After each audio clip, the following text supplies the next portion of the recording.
Next is physical properties.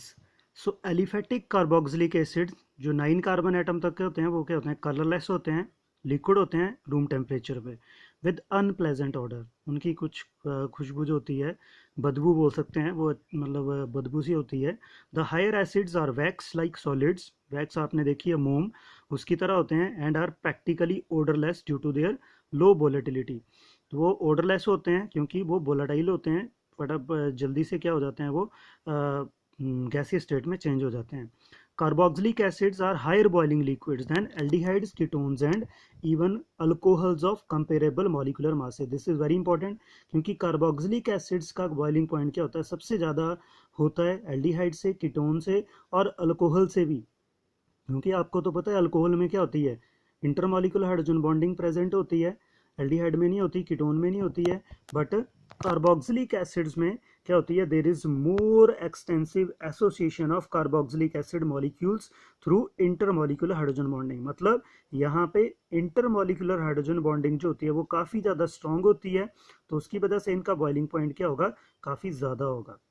The hydrogen bonds are not broken completely even in the vapour phase. जो hydrogen bond होते हैं वो vapour phase में भी वो ब्रेक नहीं होते हैं। उसी वजह से most of the carboxylic acid exist as dimer. याद रखना है आपने, जो कार्बोक्सिलिक एसिड्स हैं वो डाइमर की फॉर्म में वो एग्जिस्ट करते हैं इन द वेपर फेज और इन द एप्रोटिक सॉल्वेंट। जो प्रोटॉन नहीं देते हैं उन वाले सॉल्वेंट में वो क्या करेंगे, वो डाइमर की फॉर्म में, मतलब दो COH आपस में इकट्ठे रहते हैं, वो आपस में बॉन्ड बनाएंगे और वो वेपर फेज में भी वो क्या रहेंगे, एक अटैच दी रहेंगे दोनों के दोनों। ठीक है जी।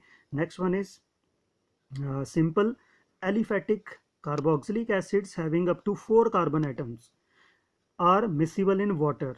जो सिंपल होंगे एलिफेटिक कार्बोक्सिलिक एसिड जिनके 4 कार्बन एटम तक जो होंगे वो वाटर में इजीली डिजोल्व हो जाएंगे due to the formation of hydrogen bonds with water. और फर्दर सॉल्युबिलिटी क्या होती है, decrease with increase in number of carbon atom, क्योंकि कार्बन एटम क्या करेगा, नॉन पोलर जो करेक्टर है उसको बढ़ाएगा, उसकी वजह से पानी में डिजोल्व होना वो मुश्किल होता जाएगा।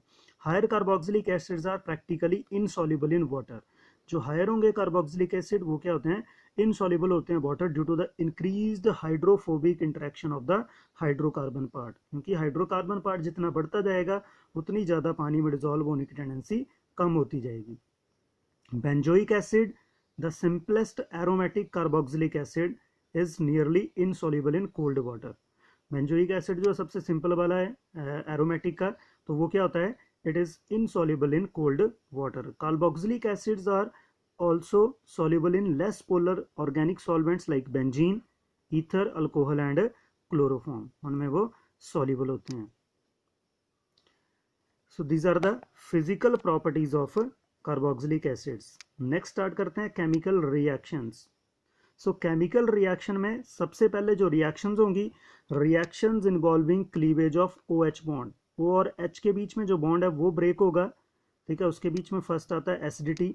So reaction with metals and alkalis. So reaction जो होंगे अल्कलीज और मेटल के साथ, the carboxylic acids like alcohols evolve hydrogen with electropositive metals. क्या करते हैं वो, हाइड्रोजन इवॉल्व करते हैं। कौन कौन सी इलेक्ट्रोपॉजिटिव मेटल्स, लाइक जो फर्स्ट ग्रुप के होंगे और सेकंड ग्रुप के, उनके साथ वो करके वो, ठीक है जी, वो क्या करेंगे, they form the hydrogen liberate करेंगे और क्या बनाएंगे, सॉल्ट की फॉर्मेशन करेंगे with alkali similar to the phenols. Phenols की तरह वो कर देते हैं रिएक्ट इनके साथ। However, unlike phenols, they react with weaker bases such as carbonates and hydrogen carbonates to evolve carbon dioxide। Very important point कि वो क्या करते हैं, फिनोल नहीं करते इनके साथ रिएक्ट, किसके साथ, वीक बेस जो है, जैसे कार्बोनेट्स हो गए, हाइड्रोजन कार्बोनेट्स हो गए, तो ये क्या करते हैं, इनके साथ भी रिएक्ट कर जाते हैं कार्बोक्सिलिक एसिड्स और क्या इवॉल्व करते हैं, carbon dioxide. So this reaction is used to detect the presence of carboxylic acids in an organic compound. तो इसी रिएक्शन की वजह से हम डिटेक्शन कर लेते हैं कि गिवन ऑर्गेनिक कंपाउंड में COH ग्रुप जो है वो प्रेजेंट है। नेक्स्ट इज जैसे RCOH प्लस 2Na के साथ इन्होंने रिएक्ट किया, इलेक्ट्रोपॉजिटिव मेटल है आपको पता है, तो क्या कर दिया इन्होंने, इवॉल्व H2 गैस इन्होंने इवॉल्व कर दी। नेक्स्ट इज NaOH के साथ दे रिएक्ट विद, ठीक है, NaOH के साथ रिएक्ट किया, RCONa प्लस वाटर बनाया और वीक बेस के साथ भी, जैसे NaHCO3, इसके साथ भी उन्होंने रिएक्ट किया कार्बोक्सिलिक एसिड ने, और क्या बना दिया, RCONA plus water plus CO2 gas, CO2 gas evolve होती है। तो इससे डिटेक्ट हो जाता है कि जो गिवन ऑर्गेनिक कंपाउंड है उसमें क्या प्रेजेंट है, कार्बोक्सिलिक ग्रुप जो है वो प्रेजेंट है। So carboxylic acids dissociate in water to give resonance stabilized carboxylate anions and hydronium ion.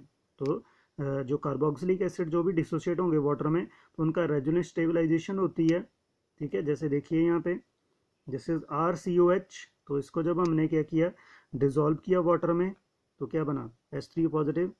ठीक है, क्योंकि H यहाँ से इवॉल्व होगा, इस पे इसके साथ अटैच हो जाएगा H3 positive plus RCOO negative, क्योंकि नेगेटिव आएगा तो नेगेटिव फटाफट क्या करेगा, यहाँ डोनेट करेगा डबल बॉन्ड, और यहाँ पे आ गया नेगेटिव चार्ज।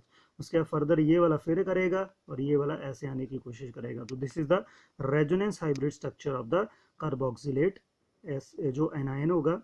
ठीक है, वो क्या होगा, रेजोनेंस हाइब्रिड, रेजोनेंस की वजह से वो काफ़ी ज़्यादा स्टेबल होगा। सो यहाँ से एक पॉइंट है, स्मॉलर द pKa, आपको पता है pKa होती है minus log of Ka, stronger will be the acid. Smaller जितनी pKa होगी, ठीक है, किसी एसिड की, उतना क्या होगा, वो स्ट्रॉन्ग एसिड होगा। स्ट्रॉन्ग एसिड्स है pKa वैल्यू लेस देन 1, और जिनकी pKa वैल्यू जो होती है 1 और 5 के बीच में होती है, they are moderately strong acid. Weak acid है pKa वैल्यू बिटवीन 5 एंड 15, 5 और 15 के बीच में होती है, वो क्या होते हैं, काफ़ी वीक होते हैं। और बहुत ही ज़्यादा वीक होंगे जिनकी वैल्यू क्या होगी, pKa की वैल्यू क्या होगी, ग्रेटर देन 15। तो यहाँ से भी pKa वैल्यू से भी एक क्वेश्चन आ चुका है जेईई मेन में, तो ये आपने इसका कंसेप्ट जो है ध्यान से समझ लेना है आपने। Carboxylic acids are weaker than mineral acid but are stronger acid than the alcohols and many simple phenol. तो pH नियरली इक्वल टू 16 होती है फॉर इथेनॉल एंड 10 होती है फिनोल के लिए। ठीक है जी, in carboxylic acids they are the amongst the most acidic organic compounds. जो भी आपने पढ़े हैं तो उनमें से क्या होते हैं, इनमें क्या होता है, वो काफ़ी ज़्यादा एसिडिक होते हैं ऑर्गेनिक कंपाउंड में, जो अभी तक आपने पढ़े। जैसे फिनोल पढ़ा आपने, उसका कंपैरिजन तो आपने अभी कर लिया। The higher acidity of carboxylic acids as compare to phenol, ये क्वेश्चन आ जाता है। कैन बी अंडरस्टूड सिमिलरली, इसको हम किस तरह समझा, conjugation base of carboxylic, conjugate base of carboxylic acid, a carboxylate ion that is stabilized by the two equivalent resonating structures। आपने ऊपर ही देखा अभी, RC double bond O negative, और दूसरे पे ऊपर वाले पे नेगेटिव आ गया, तो वो क्या होता है, नेगेटिव चार्ज जो प्रेजेंट है कहाँ पे, मोर इलेक्ट्रोनेगेटिव ऑक्सीजन एटम पे। ये बहुत ही इंपॉर्टेंट चीज़ है। तो उसकी वजह से आपने पर फिनोल में क्या होता है, फिनोल में हम इवन हमें लगता है कि फिनोल में ज़्यादा रेजोनेंस होगा, बट ज़्यादा रेजोनेंस किसमें, RCOO नेगेटिव में, इसमें ज़्यादा रेजोनेंस होता है, क्योंकि जो नेगेटिव चार्ज है that is present at the more electronegative oxygen atom. तो उसकी वजह से क्या होगा, क्योंकि ऑक्सीजन काफ़ी इलेक्ट्रोनेगेटिव है तो वो ऑक्सीजन को काफ़ी देर होल्ड कर पाएगा, और जब दूसरे पे जाएगा तो ज़्यादा रेजोनेंस एनर्जी रिलीज होगी। बट फिनोल के केस में क्या होता है, O नेगेटिव आया, फिर वो कार्बन पे कंजुगेट करेगा, कार्बन पता है आपको लेस इलेक्ट्रोनेगेटिव है, तो कार्बन ज़्यादा देर तक नेगेटिव चार्ज को नहीं होल्ड कर पाता है, फटाफट दे देगा। तो फिनोल में क्या है, जो फिनॉक्साइड आयन बना वहाँ पे रेजोनेंस क्या है, कम है, और यहाँ पे क्या रेजोनेंस क्या होगा, ज़्यादा होगा। तो उसकी वजह से जो हमारा कार्बोक्सिलिक एसिड्स हैं वो क्या होते हैं, स्ट्रॉन्ग एसिड होते हैं as compare to the phenol. जैसे यहाँ पे देखिए, the conjugate base of a phenol, a phenoxide ion that has non-equivalent resonance structures in which negative charge is present at the less electronegative carbon atom। जैसे मैंने बताया कहाँ पे present है, लेस इलेक्ट्रोनेगेटिव कार्बन एटम पे। तो resonance जो होगा फिनॉक्साइड आयन में, that is not as important as in carboxylate ion. Carboxylate ion में क्या होगा, नेगेटिव चार्ज एक ओ पे है, फिर दूसरे ओ पे है, तो उसकी वजह से ये रेजोनेंस क्या होगा, ज़्यादा स्टेबलाइज होगा, ज़्यादा स्टेबल होगा यहाँ पे स्ट्रक्चर।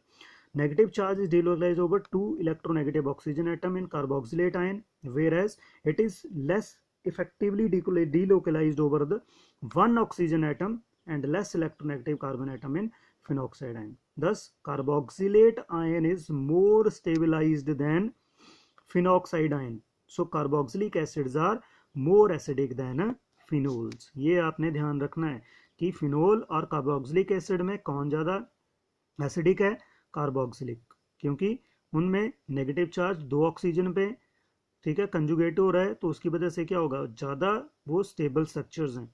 बट फिनोल में क्या होगा, फिनॉक्साइड आयन जो बनेगा उसमें एक ही ऑक्सीजन है नेगेटिव चार्ज और बाकी क्या कार्बन पे जा रहा है।